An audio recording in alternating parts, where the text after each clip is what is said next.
குழந்தை பாலியல் வன்கொடுமை துன்புறுத்தலால் கும்மிடிப்பூண்டி அருகில் பாதிக்கப்பட்டு இரவு 10:30 மணி அளவில் எங்களுடைய ஆஸ்பத்திரிக்கு கொண்டு வந்தார்கள்.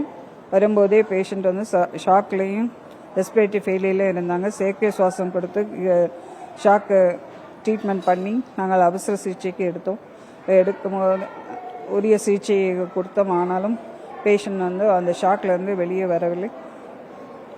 தேவையான எல்லா முயற்சிகள் கொடுத்தும் காலை 7:15 மணி அளவில் குழந்தை இறந்து விட்டது.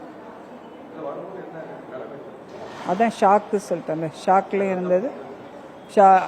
இல்லை, ரத்தம் போய் ஷாக்கில் தான் வந்தது. ஷாக்கில் தான் வந்தது. எல்லா ரத்தமும் அங்கேயே போயிடுச்சு. இங்கே நம்மகிட்ட வரும்போது ரத்தம் இல்லை. பிபி லோவாகி, பிபி இல்லை, பல்ஸ் இல்லை, மூச்சுமே அரெஸ்ட் ஆயிடுச்சு.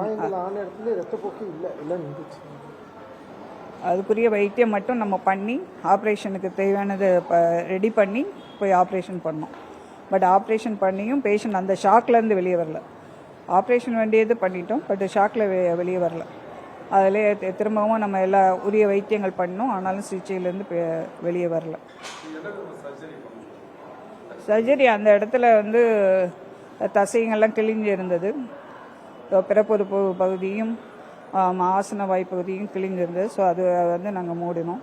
அதுக்கப்புறம் மாற்றுப்பாதையாக கொலாஸ்டமின்னு உடல் எடுத்து வெளியே வச்சிருந்தோம். பிளே ஸ்டோர் மற்றும் ஆப் ஸ்டோரில் இருந்து பாலிமர் செயலியை QR கோடு மூலம் பதிவிறக்கம் செய்யுங்கள். செய்திகளை உடனுக்குடன் பெறுங்கள்.